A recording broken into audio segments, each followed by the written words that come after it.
Okay, week off. We're refreshed. It's time for the Friday forecast. Nebraska and Purdue this Saturday. Sean, what did the Huskers get out of this bye week? Well, I think rest, number one, for quarterback Adrian Martinez. I think that was a huge part of the bye week. He needed another week on his foot, ankle, leg, whatever injury he battled in the Minnesota game.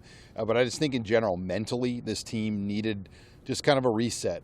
They got 4 games left now over 5 weeks, and here we go. This is probably, as you would say, the most favorable matchup of the stretch. Huskers are about a 7-point favorite now with Purdue coming in, and this Big Ten, as we know, has been really unpredictable, especially the last few weeks. Yeah, the Huskers know they have to win 3 to guarantee themselves a bowl trip. And on Monday, the theme was, we're not thinking about 3, we're thinking about 1, we're thinking about Purdue. And let's talk about who's in and who's out.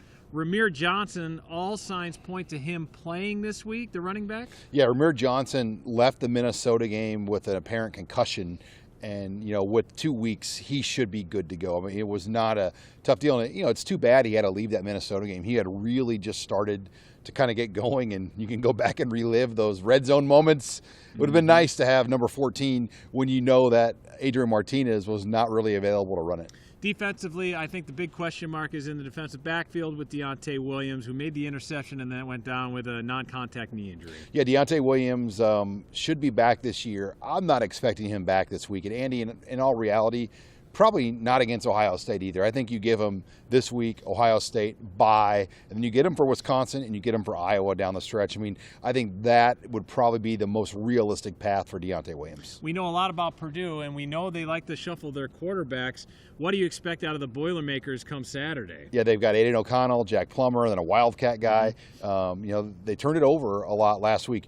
What's interesting is they fired their defensive coordinator, Bob Diaco, a year ago, name very familiar to Nebraska fans, and they replaced him with 3 defensive coordinators. And, their defense has played very well this year, where on the flip side, Jeff Brom, the offensive guy, in a lot of ways it mirrors Nebraska. Nebraska's defense has played really well, and the offensive head coach is a former quarterback, Jeff Brom, Scott Frost. Their offensive units have not been what you would think of these 2 head coaches. They have an outstanding receiver in David Bell, 44 catches on the year, 712 receiving yards, and he caught that jump ball, as all Husker fans remember last year, for one of their better plays against the Huskers last fall. Yeah, it was a big collision with Cam Taylor-Britt, if I remember right, on that play. But Nebraska, the year before, did a pretty good job on David Bell in 2019.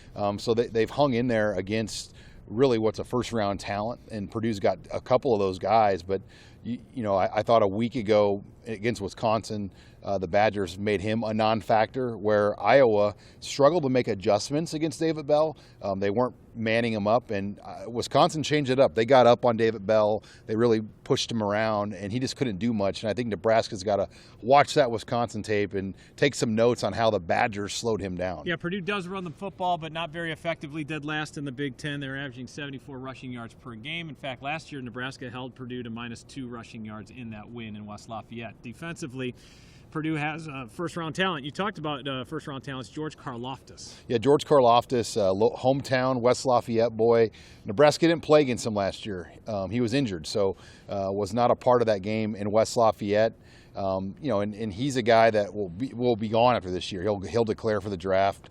And, every week, Aiden Hutchinson, Karlaftis, Boye Mafe from Minnesota, Nebraska seemingly has faced elite edge rushers. And by the way, they see Ohio State, Wisconsin, and Iowa next. And those teams are going to have really, really good NFL level, maybe not first round, but NFL level edge guys as well. And finally, Purdue's been a win-loss team. They're coming off a loss. How important is it for Nebraska to get off to a good start? Kind of a start like you did against Northwestern, to get the crowd engaged in the whole bit. Yeah, it's 2:30, which I like.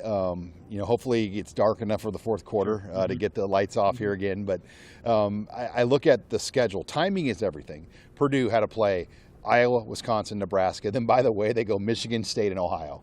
Ohio State, not Ohio. Good luck and then with that, right? Nebraska gets a bye before Purdue. So I do think that matters. I mean, go back and look at Purdue. They had a bye before Iowa, and they came out and played really, really well and prepared. So, this is a game at home. You like Nebraska's chances, but as we know, the margin for error in this league is 1 play.